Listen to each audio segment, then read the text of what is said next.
اچھا، میں ابھی مفتی ابھی محمد صاحب سے میں نے ایک سوال کیا تھا، لیکن چونکہ الگ الگ روایتیں شاید ملتی ہیں اور اس میں بھی یہی بات آ جاتی ہے کہ میں چونکہ ایک ہم اصل میں نا ہم جس کلچر میں اب ہم پھنس گئے اس میں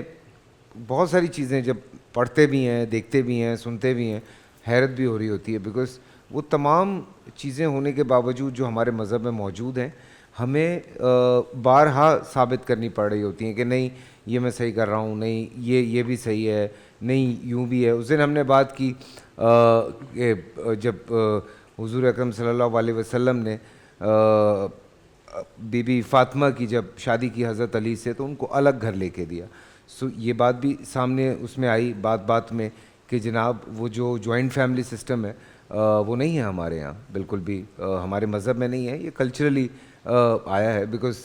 میاں بیوی ہیں، ان کو ایک پرائیویسی چاہیے ہوتی ہے، تو اس حوالے سے بھی بات کی گئی۔ پھر عمر کے حوالے سے جب بھی بات ہوتی ہے، لوگ جس طرح یہ تانہ کشی کرتے ہیں، ابھی مفتی صاحب نے جو بات کی کہ 5 سال بعد جو ہے وہ اولاد تشریف لائی دنیا میں، تو آپ دیکھیے کیا حالت کر دیتے ہیں یہاں پہ 5 سالوں میں۔ اگر خدا نخواستہ کسی بچی کے گھر میں اولاد نہ ہو رہی ہو تو لوگ کس طرح کے تانے اور تسکے، کس طرح کی باتیں کرتے ہیں۔ سو لوگوں کو یہ پڑھنا بہت ضروری ہے، یہ جاننا بہت ضروری ہے، آپ کی زندگیاں بہت آسان ہو جائیں گی۔ ہم بار بار یہ بات کرتے ہیں بیکاز ہر چیز کی جو بھی آپ زندگی میں سوچتے ہیں کہ یار یہ میں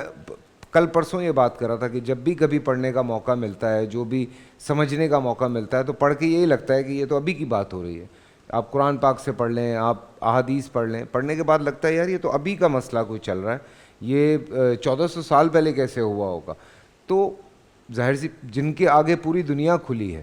جو 7 آسمانوں تک چلے گئے، وہ نہیں جانیں گے تو کون جانے گا۔ ان کو اندازہ تھا اس بات کا کہ آنے والی نسلیں کیا کیا کر رہی ہوں گی، تو ساری مثالیں بنا کے چلے گئے۔ اور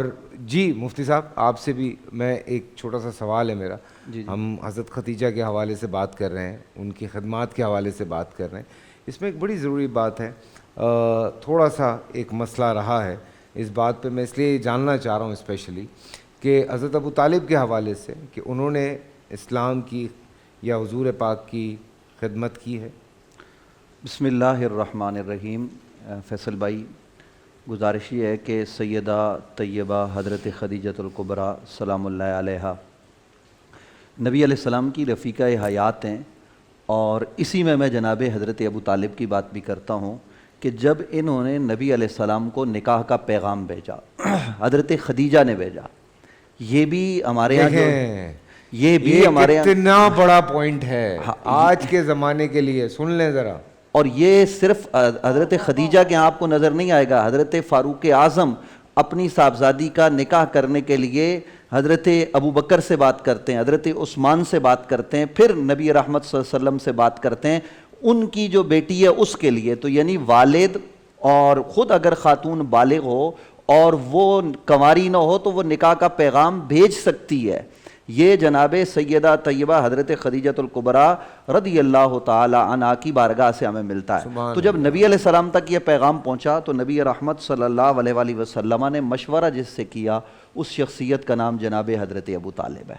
پھر حضرت ابو طالب گئے، جو رشتے کے معاملات ہوتے ہیں طے ہوئے، اور نبی رحمت صلی اللہ علیہ وآلہ وسلم کے نکاح کا خطبہ جناب حضرت ابو طالب نے پڑھا، یعنی نکاح حضرت ابو طالب نے پڑھایا۔ دوسرے لفظوں میں اب میں آپ کے گوش گزار یہ بات کرنا چاہتا ہوں کہ حضرت خدیجہ ہوں یا حضرت ابو طالب، انہوں نے اسلام کے لیے بے شمار خدمات انجام دی۔ نبی رحمت صلی اللہ علیہ وآلہ وسلم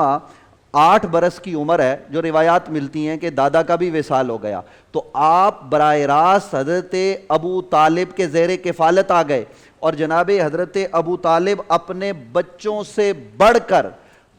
جناب رسول اللہ صلی اللہ علیہ وآلہ وسلم کا خیال فرماتے اور ہر لحاظ سے خیال کرتے۔ کوئی ایسا موقع نہیں ہے کہ جہاں انہوں نے حضور علیہ السلام کا خیال نہ کیا ہو، ہر وقت نبی رحمت صلی اللہ علیہ وآلہ وسلم کی فکر دامن گیر جناب حضرت ابو طالب کو رہتی، باوجود اس کے کہ آپ کثیر العیال ہیں، باوجود اس کے کہ آپ کے پاس مال کی کمی ہو گئی، قرض بھی لینا پڑا, پھر اس کے بدلے میں کنواں بھی دینا پڑا, سب کچھ سہا, لیکن نبی رحمت صلی اللہ علیہ وآلہ وسلم کو ہر حال میں حضرت ابو طالب نے سہولت پہنچائی. اور جب نبی علیہ السلام نے اعلان نبوت فرما دیا تو اعلان نبوت کے بعد جو مشکلات نبی علیہ السلام کو درپیش ہوئی, ان مشکلات میں جہاں حضرت خدیجہ آپ کو ایک طرف کھڑی نظر آئیں گی حضور کا سہارا بن کر, وہاں آپ کو دوسری جانب حضرت ابو طالب نظر آئیں گے. اور یہ دونوں وہ شخصیات ہیں کہ جب شیب ابی طالب کی گھاٹی, آج لوگ بہت ساری باتیں کرتے ہیں, میں یہ سوال کرتا ہوں کہ یہ وہ موقع ہے کہ جب مکہ پورا نبی علیہ السلام کا اور مسلمانوں کا سوشل بائیکاٹ کرتا ہے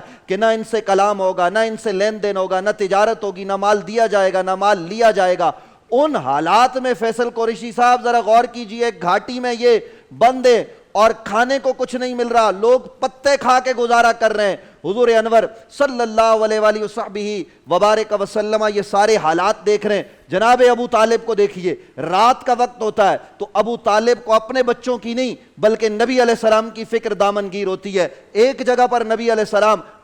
محو استراحت ہوتے ہیں, وہ حضور کو اٹھاتے ہیں, کہتے ہیں بھتیجے یہاں سے اٹھیے, یہ دوسری جگہ پر سو جائیے, وہاں اپنے بیٹے کو لیٹاتے ہیں. کسی نے پوچھا ابو طالب یہ کیوں کرتے ہو؟ کہا مجھے دشمن کا جب یہ خطرہ ہوتا ہے کہ وہ حملہ آور ہوگا اور اس وقت مجھے یہ جو خطرہ گزرتا ہے کہ نبی علیہ السلام کو نقصان پہنچائے گا, میں ابو طالب یہ چاہتا ہوں اس مقام پر محمد الرسول اللہ کو نقصان نہ پہنچے, اگر جان جائے بدلے میں تو میرے کسی بیٹے کی جائے. یہ ہیں جناب محمد الرسول اللہ صلی اللہ علیہ وآلہ وسلم کے ساتھ جناب حضرت ابو طالب کا جو تعلق ہے. اور عرب کے بڑے بڑے زعماء, عرب کے بڑے بڑے لوگ ابو طالب جناب حضرت ابو طالب کے پاس آتے اور کہتے بھتیجے کو سمجھائیے, روکیے, یہ آپ کا بھتیجا کیا کر رہا ہے, ہمارے اس نظام کو برا کہہ رہا ہے, ہمارے نظام کے خلاف نیا نظام لے کے آ گیا ہے, یہ دین کی بات کرتا, آپ اس کو روکیے. یہ پیشکش کی جاتی ہے. نبی رحمت صلی اللہ علیہ وآلہ وسلم کو جب حضرت ابو طالب بلاتے اور کہتے بھتیجے میں بوڑھا ہو گیا ہوں,